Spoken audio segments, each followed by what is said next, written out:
This build will absolutely cover your screen with Earth and Devastation.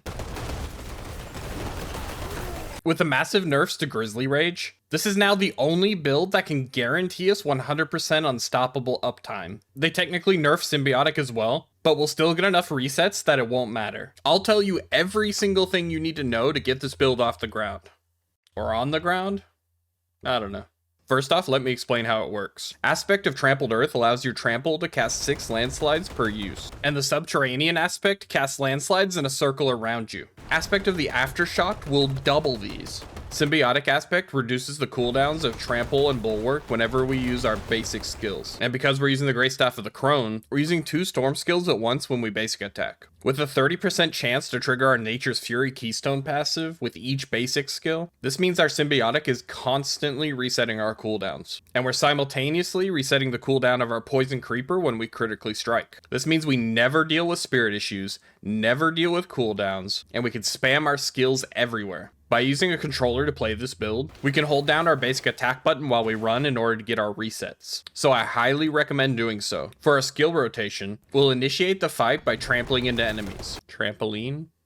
Trampling. If you're trying to play safe, you can pop your Bulwark before you trample in. We'll expend all of our cooldowns on the most concentrated group of enemies, then focus any priority enemies. We'll continue to spam our abilities off cooldown and basic attack for resets constantly. When it comes to our gear, there's actually multiple different variations that we can go with. We can run Vasili's Prayer in order to take advantage of shapeshifting and werebear bonuses. You can use Great Staff of the Crone for better resets. You can use the Butcher's Cleaver in order to CC the enemies even further. You can also just use a normal one-hander and offhand, and that'll give you 2 additional aspects. You could even use a 2-handed weapon besides Crone if you wanted to. Now, if you really need to know specifics, feel free to ask me in my Discord. So our goal is to optimize our cooldowns by placing our Symbiotic in the correct spot with the correct number of cooldown stats. This build is very fluid and requires no uniques, and there are multiple good ways to go about doing it. I, for one, am probably going to run this build for Season 1 because of how many options there are to optimize the build. For our aspects, we'll want Aspect of Might in our helmet, Aspect of Mending Stone in our chest piece, Aspect of Trampled Earth in our gloves, Aspect of Disobedience in our pants, Symbiotic Aspect in our boots or our amulet, Rapid on our amulet, Aftershock on our ring, and our Poison Creeper Landslide Aspect on our other ring. If we go with one-handed weapons,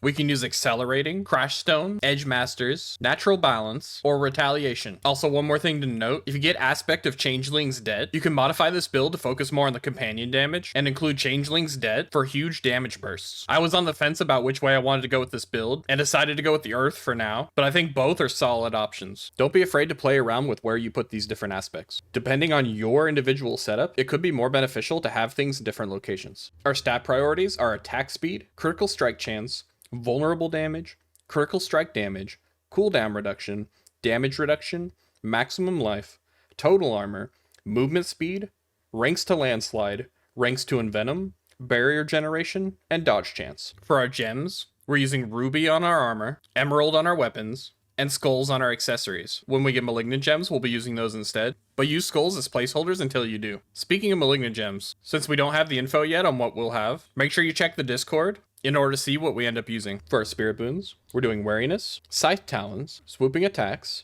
Pack Leader, and Masochistic. If you don't need the survivability, go with Calm Before the Storm instead of Masochistic. For our skill tree, we're going with Storm Strike, leading to Fierce Storm Strike, Claw, leading to Wild Claw. We're maxing out Landslide, and we're grabbing Primal Landslide. We'll max out Wild Impulses, as well as Predatory Instinct, and Iron Fur. We'll take Earthen Bulwark, and Innate Earthen Bulwark. We'll max out Vigilance, take Poison Creeper, and Brutal Poison Creeper. We'll take Trample, and Natural Trample. We'll also max out Envenom. We'll take our Ultimate Petrify, and only 1 additional point. We'll also be maxing out Resonance, as well as Heightened Senses. Finally, we'll take the Nature's Fury Keystone passive. For our Paragon boards, we'll be putting Undaunted into our starter board. The second board we're grabbing is Survival Instincts, where we'll be grabbing Exploit. Our next board is Inner Beast, and we'll be taking the Territorial Glyph here. To the right, we're taking Earth and Devastation, and our glyph here is Spirit. To the right one more time, we're taking Constricting Tendrils, and our glyph here is Fang and Claw. Back above our Inner Beast board, we're taking the Shapeshifter glyph. I have a lot in store for Season 1, so make sure you subscribe and turn on notifications. I'm also live on Twitch regularly, so stop by and say hello. This is your Daddy Druid speaking. I've turned off the fasten seatbelt sign. You're now free to have an epic Season 1 experience. Daddy Druid out.